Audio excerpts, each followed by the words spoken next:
এই দেখো বন্ধুরা, আমার সেই পেঁয়াজের জমিতে চলে আসলাম। সেই পেঁয়াজের জমিতে দেখো কটা রসুন লাগিয়েছি।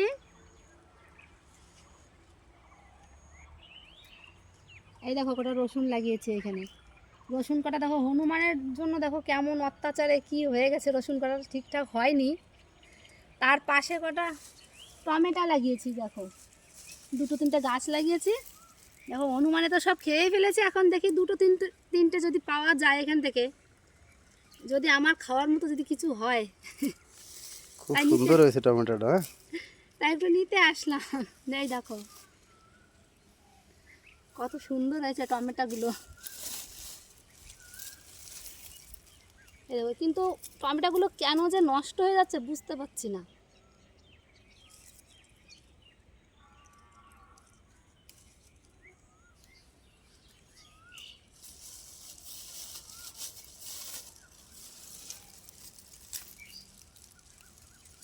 এগুলো নিয়ে ভাবছি যে ছোট মাছ দিয়ে রান্না করলে কিন্তু খুব ভালো লাগে, কাঁচা কাঁচা টমেটো।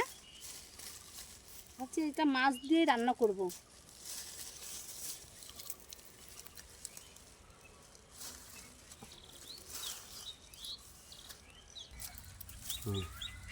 এই যে তলায় কত হয়েছে দেখো। এই দেখো নিচে কত টমেটো হয়েছে।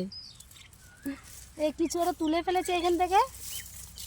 এই দেখো, মানে উপর থেকে কিন্তু কিছু বোঝা যায় না যে কত টমেটো। এই দেখো বড় বড় হয়ে আছে একদম। আর তুলবা? অনেক হয়ে আছে দেখো। এই দেখো, কিন্তু উপর থেকে দেখা যায় না। এই দেখো তেল সার দেওয়া নাই বলে নষ্ট হয়ে যাচ্ছে। বিনা তেলের একদম, খেতে খুবই উপকারী কিন্তু এগুলো। অনেক তোলা হয়ে গেছে তো। থাক আজকের দেখি মতো কতগুলো হয়েছে দেখি। এ কটাই থাক, বাহ, আবার দুদিন পরে এসে নিয়ে যাব।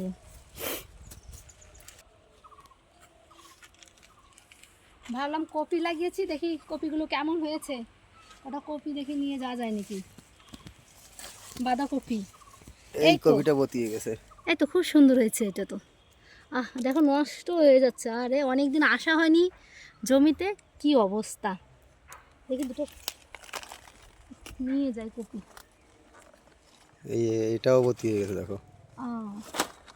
এটাও নিয়ে যাই।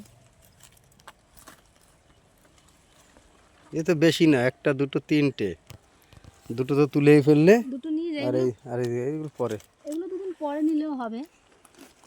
দেখো কেমন বড় বড় হয়ে গেছে। দেখ ঘোরাও, এদিক ঘোরাও কপি দুটো। এই দেখো বন্ধুরা, এই না কফি দুটো কিন্তু সেই একদম হয়েছে বিনা না। সার তেলে, কিন্তু এগুলো খেতে কিন্তু সত্যি উপকারী একদম শরীরের পক্ষে। যদি কেউ এভাবে লাগিয়ে খেতে পারে সত্যি খুব ভালো হয়। দেখ,